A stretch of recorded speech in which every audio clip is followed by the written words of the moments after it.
हिमाचल प्रदेश के पूर्व मुख्यमंत्री जयराम ठाकुर ने आज विपक्ष के जो लीडर का ओहदा संभाला हुआ और उसके संभालने के बाद उन्होंने जो कार्रवाई की उसके बारे में डिटेल पूर्वक आपको जानकारी देंगे। जयराम ठाकुर ने नई सरकार सुखविंदर सुक्खू की जो सरकार बनी है उस पर जो खामियां रहती है उसके बारे में बताया गया। साथ में जो भी आर्थिक स्थिति हिमाचल प्रदेश की अब बन रही है उसके बारे में भी बयान किया। उन्होंने कहा कि ओपीएस लागू करने के लिए उन्होंने और भी जो आर्थिक स्थिति हिमाचल प्रदेश की थी उसको और भी ज़्यादा दयनीय कर दिया गया है। इसके बाद उन्होंने सुखविंदर सुक्खू के कार्य प्रणाली पे सवाल उठाए कि उन्होंने जिस प्रकार से अपने मंत्रिमंडल और सीपीसी और अन्य विभागों का बंटवारा किया गया है वो एक छोटे से हिमाचल प्रदेश में इतनी बड़ी कार्रवाई करना उचित नहीं थी। छोटा सा राज्य है जहाँ पे एक ही सीएम का पूरा दावेदार रहता है, डिप्टी सीएम की ज़रूरत नहीं थी और न ही एक्स्ट्रा पदों की ज़रूरत थी। विपक्ष की भूमिका हमको निभानी है और उस दृष्टि से पार्टी के नेतृत्व ने आदरणीय प्रधानमंत्री जी, आदरणीय राष्ट्रीय अध्यक्ष जी, अपने गृह मंत्री जी, सब लोगों के आशीर्वाद से मुझे लीडर ऑफ ऑपोजिशन का दायित्व का निर्वहन करने का जिम्मा दिया गया है। जयराम ठाकुर ने कहा कि अगर सुखविंदर सरकार जनता के हित का काम करती है तो हम उसका पूरा सहयोग करेंगे। अगर उसके विरोध में कोई भी फैसला लेती है तो हम विधानसभा और विधानसभा के बाहर भी इसके विरोध में कार्य करेंगे। हाल ही में हिमाचल प्रदेश में कांग्रेस की जो सुखविंदर के नेतृत्व में सरकार बनी है उससे जयराम ठाकुर खुश नहीं है। शुरुआत अच्छी नहीं हुई है। जो उम्मीद करते थे हिमाचल प्रदेश में हम कि सहजता और सरलता के बारे में वर्तमान मुख्यमंत्री के संदर्भ में कहा जाता है कि वो सहज और सरल हैं, लेकिन जिस प्रकार से उन्होंने निर्णय लिए हैं हिमाचल प्रदेश में सरकार बनने के बाद 11 तारीख को शपथ ग्रहण की और 12 तारीख को बिना कैबिनेट के निर्णय के पिछली सरकार ने जितनी भी घोषणा की थी 1 साल के अंदर उन सबको शपथ लेने के बाद उन्होंने डी नोटिफिकेशन करना शुरू कर दिया गया। जयराम ठाकुर जी ने कहा कि अगर वो 1 साल के जितने भी फैसलों को उन्होंने डी नोटिफाइड कर दिया है तो भविष्य में जब बीजेपी की सरकार आएगी तो 5 साल के निर्णय तो परिस्थिति ऐसी आने वाले समय में बनेगी कि निर्णय फिर 5 साल के भी रिव्यू किए जाएंगे और निर्णय फिर 5 साल के भी रद्द किए जा सकते हैं। हमने अपनी बात को बड़ा स्पष्ट शब्दों में वहां पर कह दिया है। विधानसभा के अंदर 3 दिन सत्र हुआ और तीनों दिन शायद मेरे ख्याल में वॉकआउट हुआ वहां पर, तीनों दिन। और इसका अंदाजा मुझे लगता है कि वर्तमान सरकार को सहजता से ले लेना चाहिए, क्योंकि हिमाचल प्रदेश में सीटों के मामले में भले ही उनको बढ़त हासिल हुई है, लेकिन अगर जनमत की अगर हम बात कहें, वोट शेयर की अगर बात कहें तो अंतर बहुत कम है, मामूली अंतर है, जो हिमाचल के इतिहास में पहली बार इतना कम अंतर के साथ कोई सरकार बनी है। हिमाचल प्रदेश के हर विधानसभा में एक बोर्डिंग स्कूल की शुरुआत की थी पिछली गवर्नमेंट ने। अब जयराम ठाकुर बता रहे हैं कि जो भी बोर्डिंग स्कूल ओपन किए गए हैं, सबसे पहले जो धर्मपुर में बोर्डिंग स्कूल ओपन किया गया है अब उसका नामकरण जो है बदल दिया जा रहा है। अटल योजना के तहत उसको अब राजीव योजना में बदलता। लेकिन अभी हाल ही में हमको मालूम पड़ा है कि उस योजना को बदल करके अटल जी के नाम से राजीव गांधी जी के नाम पर उस योजना को बनाने की अब वो शुरुआत चल रही है कि हम संस्थान इसलिए रद्द कर रहे हैं क्योंकि हमको ओपीएस देनी है। ओपीएस दीजिए, हमें कोई आपत्ति थोड़ी है, हम स्वागत करते हैं। कर्मचारियों के हित का कोई निर्णय अगर वो ले रहे हैं उसमें उनका स्वागत है। लेकिन आगे बताते हैं, ओपीएस का अमाउंट देने के लिए संस्थान को बंद करना उचित नहीं है।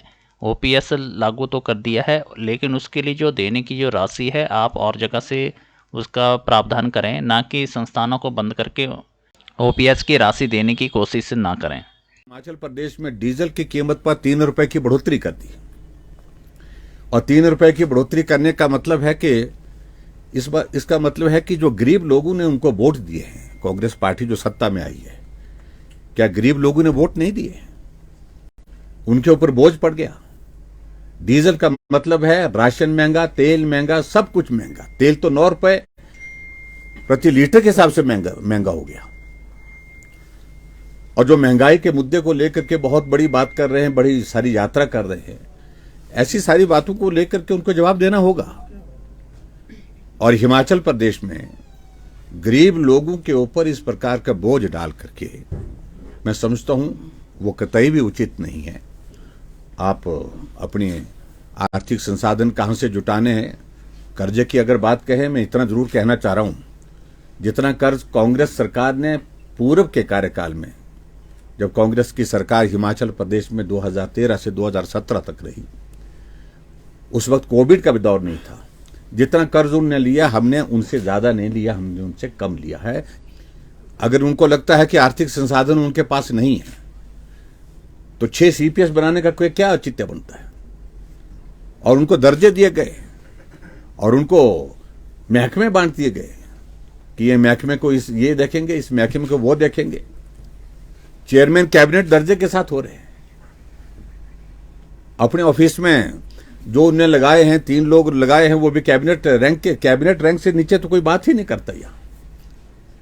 तो आखिरकार वो बदलाव की बात कह रहे हैं, क्या बोल रहे हैं, वो क्या शब्द बोल रहे हैं, व्यवस्था परिवर्तन। व्यवस्था परिवर्तन का अभिप्राय क्या है, समझाए तो सही, प्रदेश की जनता जानना चाहती है। अगर व्यवस्था परिवर्तन की अगर आप बात कह रहे हैं तो उसका संदर्भ क्या है?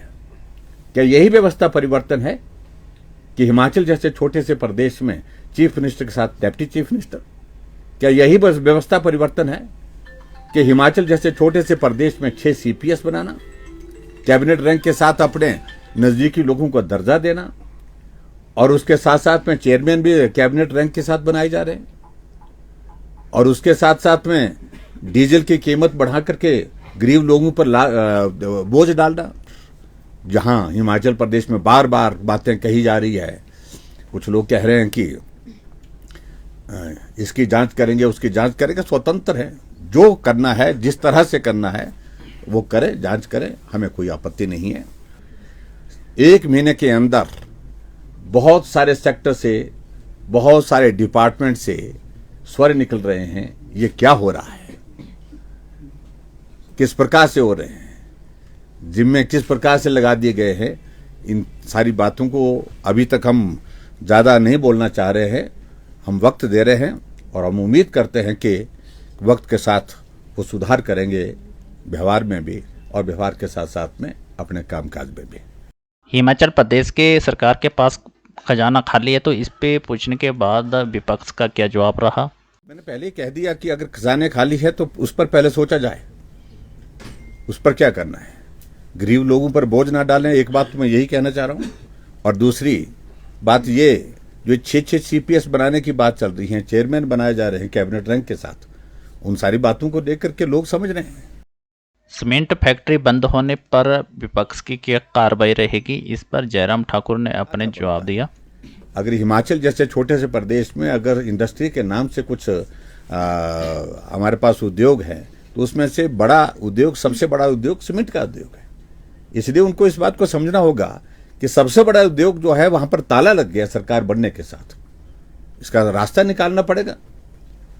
और इससे पहले भी परिस्थिति इस प्रकार की आती थी हिमाचल प्रदेश में, जब इंडस्ट्री और लेबर के बीच में कन्फ्लिक्ट आता था, ट्रांसपोर्टर के बीच में कन्फ्लिक्ट आता था, इश्यूज को लेकर के हम बैठते थे, बिठाते थे, चर्चा करते थे, रास्ता निकालते थे, ताला तो नहीं लगने दिया। उन्होंने कहा कि हिमाचल प्रदेश में नई संस्कृति भी बन गई है कि हर जगह ताला ही ताला, हर बात पर ताला, और ये सरकार ही ताले वाली सरकार हो गई। अभी तक कुछ भी इस तरह का कोई कॉन्क्रीट सामने आया नहीं है। तो इसलिए मैंने कहा कि हम जल्दबाजी में नहीं हैं, वो अपना समय लें, लेकिन आखिरकार करना क्या चाहते हैं, क्लैरिटी नहीं है, कंफ्यूजन है, मेस क्रिएट हो गया है सारे सिस्टम में, सारी व्यवस्था में। व्यवस्था परिवर्तन की बात कर रहे हैं, लेकिन सब स्तर पर अव्यवस्था का एक माहौल खड़ा हो गया। उप मुख्यमंत्री ने कहा है कि पुरानी सरकार ने खर्चे पे कोई भी रोक नहीं लगाई है, जो भी खर्चा हुआ मनमाने ढंग से किया गया। देखिए, पिछली सरकार ने नहीं लगाई है, आप क्या कर रहे हैं, बात तो सिर्फ यही है। पिछली सरकार का दौर हो गया, हम अब सत्ता से विपक्ष में हैं, अब उनकी सरकार क्या करना है देखना तो लोग वो चाहते हैं। अब पिछली सरकार के नाम पर अब ज्यादा कहने का कोई अर्थ नहीं, कोई मतलब नहीं, कोई सुनने के लिए तैयार नहीं होगा, मानने के लिए तैयार नहीं होगा।